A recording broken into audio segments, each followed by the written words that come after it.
자, 그러면 의대 편입을 준비하게 된 계기가 있을 건데 그 계기가 뭘까요?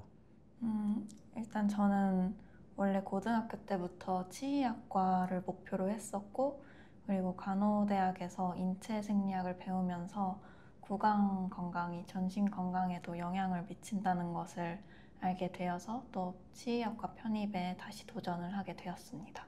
그렇군요. 자, 그러면 그 의대 편입을 준비하기 위해서, 그러니까 어떻게 보면 의대 치대 편입이 되겠죠. 그렇게 해서 그걸 준비하기 위해서 이제 본인이 한 노력이 뭐가 있을까요? 음, 우선 공인 영어를 먼저 따놓고 그리고 생물이랑 화학 공부를 시작을 했고, 서류 같은 경우에는 추가적으로 뭔가를 많이 하진 않았지만 경희의료원에서 주 1회 한 3달 정도 봉사를 했습니다. 그렇군요. 그러면 제가 세부적으로 몇 가지 좀 여쭤볼 게 있는데, 그러면 토익은 그 맨 처음에 어느 정도 점수였었습니까? 처음 봤을 때는 920점에서 시작을 했습니다. 그렇군요. 그게 시기상으로 한 언제 정도 했었죠? 시기상으로 23년도 11월 말쯤이었던 것 같습니다. 그렇군요. 그러면 이제 거의 뭐한 1년 정도 토익을 공부를 하신 건데, 만점을 언제 따신 거예요, 그러면? 24년도 1월에 땄습니다. 그렇게 짧은 시간에? 그렇군요. 기본적으로 영어를 굉장히 잘하는 학생이었네요. 네, 그렇습니다. 제가 이런 것들은 이제 학생하고 예전에 처음 만났을 때 막 이렇게 뭐 상담할 때 그런 부분들을 안 물어봐가지고 그렇게 해서 제가 한번 여쭤봤어요. 자, 그렇게 하고 그다음 그 학생이 또 얘기해 주신 부분 중에 그 그거 그 뒤에 얘기했던 부분 중에 또 뭐가 있었죠? 그 경희의료원. 병역으로원에서 봉사활동. 네. 네. 봉사활동은 한 몇 시간 정도?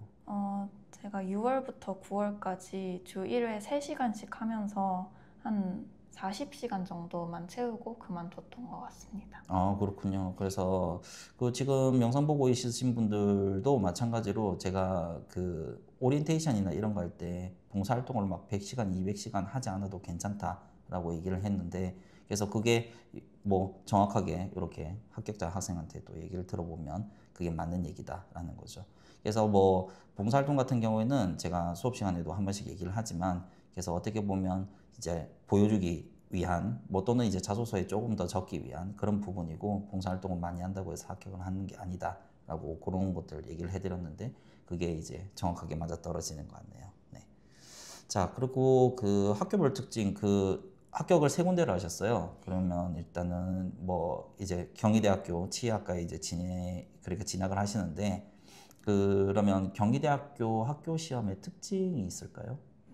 우선 경희대 같은 경우는 시간이 부족하진 않은 시험이었던 것 같고, 그 대신에 개념이 살짝 헷갈린다던가 이런 게 있어서 개념을 완벽하게 이해하고 있어야지 그 시험 현장에서 실수하지 않고 문제를 다 풀 수 있을 것 같습니다. 음, 경희대 그 화학은 어땠나요? 어느 정도 난이도라고 보면 좋을까요? 화학은 준달 책에 있는 연습 문제를 풀 수 있는 정도면은 다 풀 수 있는 난이도였던 것 같습니다.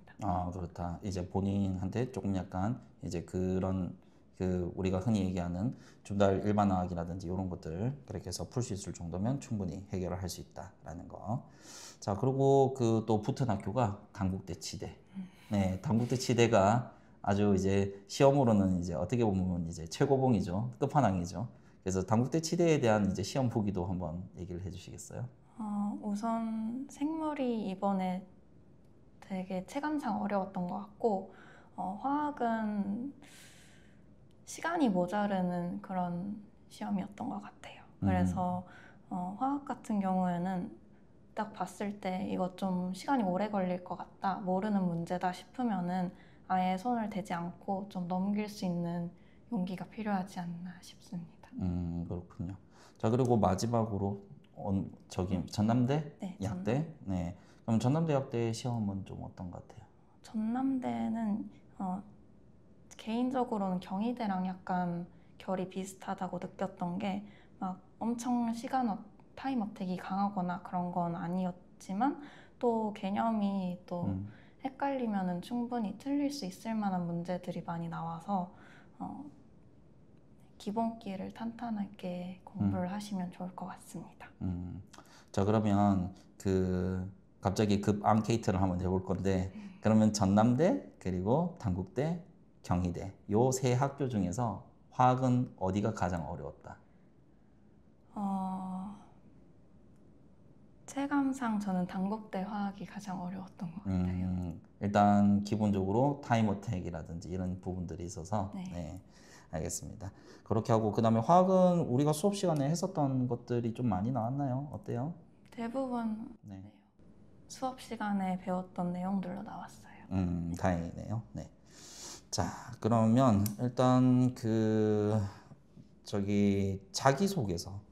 자기소개서를 어떻게 준비를 하셨는지 이것도 좀 여쭤볼까요?